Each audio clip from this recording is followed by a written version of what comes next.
All right, welcome to Highly Questionable. We have the swole Israel Gutierrez. We have the suave Sarah Spain. I'm just in the middle with a bunch of hair. Happy New Year, Izzy.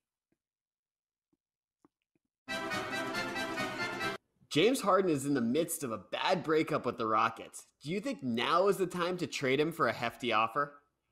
All right, the Rockets are 3-6. They are now 3-6 after they got their doors blown off by the Lakers last night. Now, we knew when the season started that James Harden did not really want to play for the Rockets, but he still plays for the Rockets. Now, this is what he had to say after the game about the state of affairs with the team. We're just not good enough. We don't obviously chemistry, talent-wise, just everything. And it was clear, like I said, these last few games. They just, from the beginning of the game, they were just aggressive, veteran team, obviously, championship team, and, one of the best teams that we have in this league. I love this city. I literally, have done everything that I can. This situation is crazy. It's something that I don't think can be fixed. So, thanks. He wants to be out of there so badly, right? Like, that's a dude who didn't even check out because he never checked in on his team. Like, what he's saying there is basically, we're not good enough, which is the story that he was given in the offseason, that we are not good enough. But the Rockets have no incentive to actually trade him until they get an offer that is legitimately hefty and is one that they actually want to take. But if I'm James Harden, I would like them to trade me as soon as possible, because John Wall after the game had to say, I don't really understand how you jump off a cliff after 9 games. Because one thing about John Wall that you may not know if you haven't paid that close attention to his game and his career, he's not the dude for what James Harden is over there doing. Like, this is a cat that's going to go hard every single game. At some point, the dudes that are there stuck with James Harden are going to get sick of this, and I don't think they're going to take it out on management. They're going to take it out on James Harden. So what's disappointing to me is and this is just confirmation of everything that I thought from the beginning, that James Harden just doesn't think that they as a whole are obviously a good enough team, which means he doesn't believe that he is enough to lead this team to a championship level. He's saying right there, I don't want to put in the effort to find the chemistry with this team because I've done it before and it ends with us losing in the Western Conference Finals. I'm tired of losing to the Lakers. So what's disappointing is he wants to go to a ready-made team. He wants to go to a team that says, hey, it doesn't have to revolve around me, when for years now he's been saying, hey, I kind of like when the world revolves around me. So it's just further confirmation. He probably should get out of there, but I'm with you, Bo. This does not help with the leverage situation. It does not help you think that this is a guy who wants to dig in and go to work for an entire season. So again, losing leverage there. Every time he says something like this, it probably means he's going to stay with the Rockets a little bit longer. First of all, how awesome would it be if at every press conference, any team who plays like the Bucks or the Lakers afterward would be like, we're not good enough. We don't have enough talent. There was no chance we were going to win this game. But he wasn't being honest in this case because they could be good enough. And he was sabotaging them before the season even began. So for him to say we don't have the talent, this was before the John Wall trade. This was before any pieces got moved. If he had said, I want to be here and I want to be great, that roster would look different. He didn't say that. He wanted out before they made any moves. And to Izzy's point, it sounds like he wants to go somewhere where he can depend on other people to be the superstars, the Nets, the Bucks, right? Where he's not the number one guy. He wants to play like the number one and get touches and dribbles and shots like the number one, but he doesn't want the responsibility, because then in elimination games, when he forgets how to basketball and can't hit the broadside of a barn, it's on him. And apparently he's sick of that. And he could say all he wants, I did everything I could for this team. You didn't, because they kept putting money into the team. They kept making the moves that you wanted, and it never resulted in you advancing beyond a certain point, which seemed to be limited by your own investment and your own play. As for whether they should get rid of him, it's clear that they should. But both, my only problem with waiting for that big deal is how much of this season are you willing to sacrifice with that chemistry issue that you talked about where everyone's turning on him, with the fact that John Wall also said it's kind of hard to get stuff done when somebody isn't in, right? When you've got your other counterpart that's not in. I would at least wait till February 6th when the roster restrictions come up, because it's going to be easier to get the right pieces. I don't know if I wait until you get that perfect deal anymore, because it's just going to get uglier from here. What'd you make of Kyrie Irving's Zoom appearance yesterday? Like, What do we make of anything that Kyrie Irving does? In this case, who was it, Sarah? Is it Cynthia Nixon? That's the woman on Sex and the City who ran for governor. She was involved, but the actual political candidate was someone else. But yeah. Okay, so the candidate was someone else. The screen grab that I saw of it was Kyrie Irving, who called himself Kai, K-A-I Irving, in the Zoom. There's no A in his name. But anyway, he's sitting in the Zoom, and he's just posted up, and they're there, and they're talking politics. And I want to be fair to Kyrie Irving on this one, right? Being able to play in a basketball game is not the same thing as being able to post up on a Zoom, right? It is entirely possible that he cannot, for whatever reason, play basketball, but is also capable of popping in on the Zoom.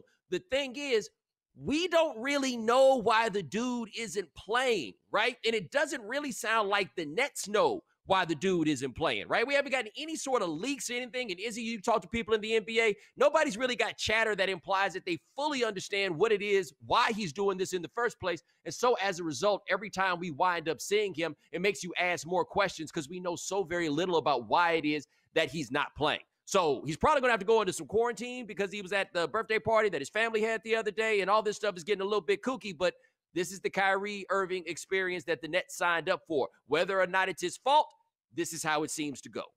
Yeah, if you want to discuss this in a vacuum and be disingenuous about it, then you say, well, if he's already at home and wouldn't be allowed to play because of quarantine, then why can't he be on a political Zoom? Well, because we have no idea why he's not playing, because it's not happening in a vacuum, because he has not communicated with his coach or his team or the fans or the media or anyone about how we went from we think he's sitting out because of what happened at the Capitol to he's at a birthday party making zero effort whatsoever to hide from cameras or not be seen maskless in a club indoors during a pandemic with many people while not communicating with his team, to not making an effort to not be seen on a political Zoom. This dude wants to be seen. Why? I have no idea. Why he's sitting out, I have no idea. Why he continues to make us question what's going on when he is the dude who is always telling us he doesn't want to be misunderstood or misrepresented, I don't know. This would all be fixed by him being a mature, professional adult who communicates what's going on and why. But that ain't gonna happen. But at some point, you gotta draw the line for a multi-million-dollar adult who wants us to believe he's the smartest person in the room and is not proving it at all these days. You know, Bo said something, used the words, I want to be fair to Kyrie Irving. And I do too. It just feels like we don't have enough information to be fair to Kyrie Irving. We could find out a few months from now he's been doing incredible work, and maybe he's been the Maya Moore of the NBA. Well, and this is something that Stephen A said, by the way, today. Maya Moore didn't play while she was doing her work, so Stephen A said Kyrie should retire because if that's the case, he's putting other things ahead of basketball. And that's what's important to me here, because I understand that Kyrie Irving doesn't need basketball. I understand he doesn't need the public. He doesn't need our adoration. But there is a reason why he is in the public eye, and there's a reason why people love him. It's because he dove into this craft and became as good as he is, as entertaining as he is. And while it may or may not be fair, if you are not showing off your craft, if you are not still the reason that they fell in love with you in the first place, then many of your messages might fall on deaf ears. So you kind of have to balance that. And this is why I wonder if that marriage with Kevin Durant is actually as real or as good as we thought it was initially, because Kevin Durant clearly wants to ball first. And Kyrie Irving apparently does not want to. So it just makes you wonder how this is going to play out. And, if it is something as severe as, hey, I'm just going to sit out when things that are going on in this country upset me, then yeah, I'm with Stephen A. Maybe basketball shouldn't be on his, on his agenda this year. Well, I will say this, just based on my readings of the newspapers and everything else, it sounds like he's going to be taking a week off every month. The world be popping all the time, dog. It gets to popping all the time. This is the uncomfortable truth of it, right? Not saying that these actions are the same, the circumstances are the same, whatever. But to your boss, there's no difference between I need to sit out because I want to go save the world. Then that time Ron Artest said he wanted to sit out because he wanted to go promote his rap album. It's not about what you're doing. It's about the fact that it ain't basketball. But what are the Nets going to do? And what is poor Kevin Durant going to do? That dude came back off an Achilles tear, scoring 30 points a game, and this is what came with it. But you knew who that dude was before. Up next on HQ. Like I would love to get that call if I'm Eric BIENIEMY. Hey, you think you want to come down? Hello. We were going to give you an interview. How do you feel about the Texans' decision to now interview Eric BIENIEMY? All right, so you may have heard that part of the tension between Deshaun Watson and the Texans is that he had some suggestions and thoughts on who it was that they should interview for the GM position and the head coach position, and the Texans asked him for his input and then disregarded it. One of the ways they disregarded it was he thought they should interview Eric Bieniemy, which I have to say, not the most insightful observation from Deshaun Watson, because we think anybody would do that, except the Texans didn't do that, right? So then once they went bad, they said, hey, let's ask Eric Bieniemy for an interview. Small problem. They could have done it during the Chiefs bye week, but now that they're back in action, that kind of counts as tampering. So now they can't interview him. And what Deshaun Watson should feel is what he apparently already knew. I work for morons, right? Like that's the place where he is in. That's how it has to feel. And there's nothing like when you look around and you realize the people in charge here are morons, or at the very least, just not people you want to work with. Andre Johnson, the greatest Houston Texan of all time, known for being a quiet, stoic sort of guy. He got on the tweets to say that everything has gone bad since Jack Easterby, the chaplain turned team runner, got there, right? That dude hadn't sent a tweet that wasn't an advertisement for Crown Royal since 2019. He was that charged up to say something about Jack Easterby. You are stuck there, dude. I don't know how Deshaun Watson is going to get himself out of that situation, but he should feel awful because the team is awful. The situation is awful. The draft situation is awful. It's just a whole lot of awful. He should feel pretty good that some of this stuff is just getting exposed, because the stories that are out there are just about Jack Easterby trying to save his job and then sneaking in last minute to get Caserio the GM position. All that feels like somebody just looking out for himself and not for the betterment of a team or a franchise. And when you have everybody else, including Andre Johnson, wasn't he the only person in their Ring of Honor? The only person in their Ring of Honor, just speaking about the franchise like this, when you have all these people backing you up, and that you just sit back and you accept all that and you say, I'm glad I'm exposing all of this. Now maybe they have to get rid of me because of what I've done here. Because, I mean, if this is the case, if this is a situation where they're all going to say, hey, we did the right thing, Deshaun Watson is in the wrong here, it looks like we have evidence of the contrary. So they might want to just get rid of him before he gives up a little bit more information. Apologizing for looking at notes, but I don't want to miss any of this. Okay, first, Bob McNair says inmates are running the asylum. Okay, this is where we start to, maybe not all of us start, but many of us start to wonder what kind of culture is going on with this team.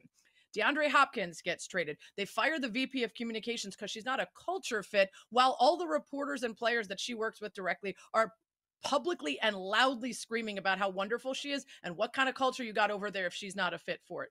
Then you've got massive story about Easterby's reputation as a manipulative, ambitious person who is infiltrating and stealing power from people that are above him. And then you get lying to Deshaun. So we're in a position now where the entire team seems so toxic that we're going to react to whether they interview Eric Bieniemy when we should be asking about the deeper roots of problems within this team and why not only DeAndre Hopkins, but Arian Foster, Kareem Jackson, DJ Reader, Dwayne Brown, Sage Rosenfels, and Ed Reed are all tweeting about the Texans' culture issues and why Watson should be getting out of there.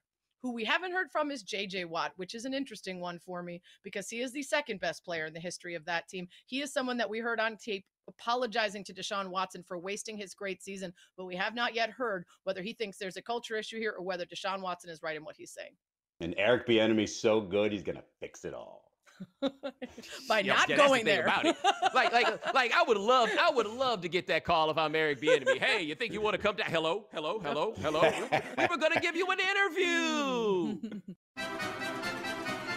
More surprising decision. The Seahawks firing Brian Schottenheimer or the Bears retaining Matt Nagy and Ryan Pace?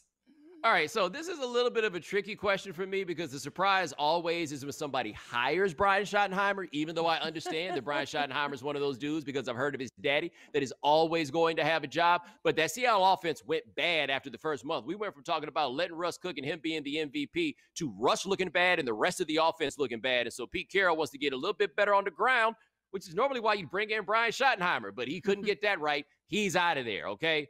But the Bears, I mean, I kind of understand why they're keeping the party going, right? They got it back together by the end of the year. I had times where I watched Trubisky and I said, I don't know if he's good, but at least he looked like he would have been a first-round pick, and I understood why it was that they did it. He's had the job 3 years. They made the playoffs twice. It's not that surprising that he got to keep the job. Izzy, you go while Sarah stops fuming. Yeah, no, I'm going to leave a lot of that Chicago meat on there. But look, I being down here in Miami, playoffs aren't something we are very familiar with, at least not in the second half of my lifetime. So yeah, the guy's made the playoffs a couple times in his coaching career. Probably not a surprise that they hang on to him.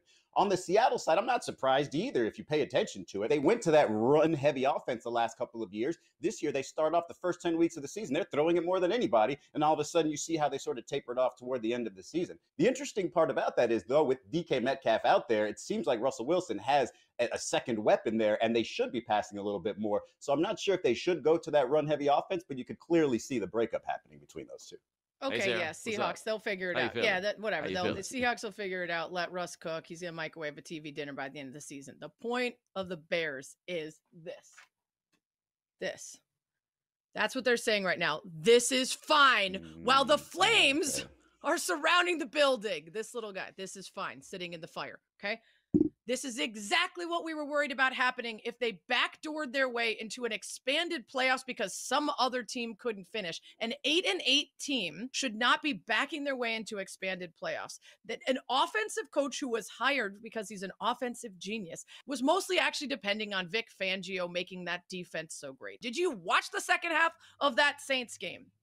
Taylor Heineke, who is the fourth string quarterback for the WTFs, and I know it's WFTs, I'm saying it that way on purpose. The fourth string quarterback for that team was infinitely better and more effective than supposedly the starter for the Bears and Mitch Trubisky in that offense. And it's not just on Mitch. The play calling was atrocious. The use of personnel was pathetic. And the fact that Mitch is even in there is Pace's fault. So we can't draft, but we're going to keep the guy that does the drafts. We can't get anything done on offense, but we're going to keep the guy that's doing the play calling and then pretends to give it away, but really takes it back because we know it's you doing it, Matt. We can tell which plays are yours.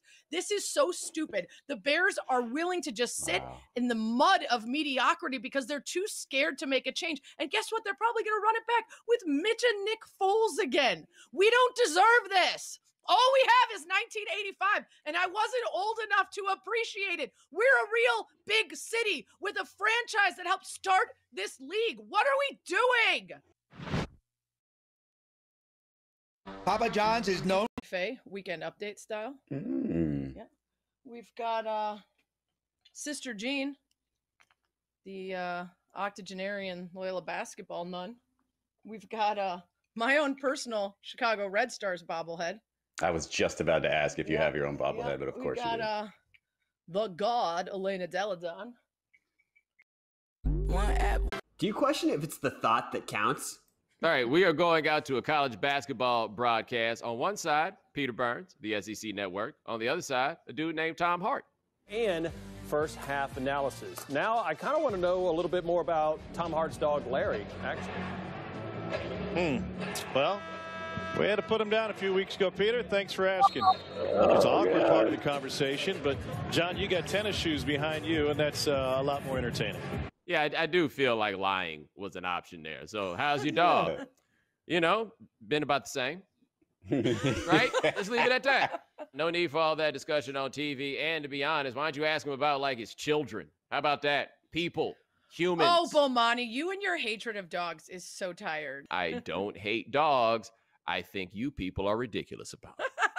Well, for me, I couldn't lie about that on TV because people would then ask why the Fletch and Banks Instagram hadn't been updated recently. And they would say, wait, your dog's still alive. Why haven't we gotten any pictures on the Instagram? And then the lie would unravel, you know? Yeah. And just to be clear, when I say you people, my brother's dog got one of them accounts too. Yeah, they follow each other. I would like to point out that this is not the first time that we've learned one of these things the hard way on Highly Questionable. Well, and then there's one more. There's one more gone but not forgotten, and that's our sweet Lucy. At the age of 12, she was run over. In our driveway. Like that? Was she run over like that? Was she run over like that? Give that man a raise. Tonight in the NBA, Lakers and Thunder. Yeah, the Lakers are doing what they call it, running roughshod over the NBA. That is what we got right now. They beat the brakes off the Rockets last night. Now, look at this thing LeBron James does, where he decides to get his Steph Curry on. Shots up. Turns. Yes.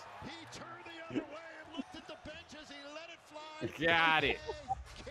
Now, why did he do that? Tell him, LeBron. My teammate, hit me with a bet on the sideline, and I took the bet while I was still shooting the ball. So, a bet isn't official till you look a man in the eye. So I had to look him into the eye, and I was able to win that one. He said, bet you won't make it. And in order to make a bet official, you either got to have a handshake or you got to look a man in the eye. So he said, bet it. And I turned around, looked him in the eye, and I said, bet it. This is what's happening to you, Rockets. They out here taking side bets on you while they're beating the brakes off of you. Izzy, are you intrigued? I'm very much intrigued because those are a couple of rosters that are not, down to 8 or 9 players because of COVID. So I'm definitely going to watch those teams. I was going to try to do the same thing here, but I've got these wired headphones and see if I could sort of end the segment like this. But it's not the same. You need a bench, man. You need a bench. Right? Nah, Sarah, you intrigued. You go, Sarah. I'm intrigued by what it would feel like even for one day to be that awesome. Bo, what does it feel like? Gotta say, there's a lot of responsibility that comes with it. However, it is pretty liberating when you do something like that. Now, what have I done that was like that? Because I don't want to hear this. Yeah, sorry, Izzy. I was going to ask you about the swag, but you don't have it. All right, that is the show. Check Israel Gutierrez out all over fine ESPN properties. Sarah Spain, that's what she said. It's a podcast. It's a joke. See? Get it? Get it? Wait, the podcast or that's what she... You tell me. Did you guys know that the NHL season starts tonight? Yes. And did you know that it's 116 straight days of hockey games starting tonight? Isn't that exciting? No? No, it's not. Today's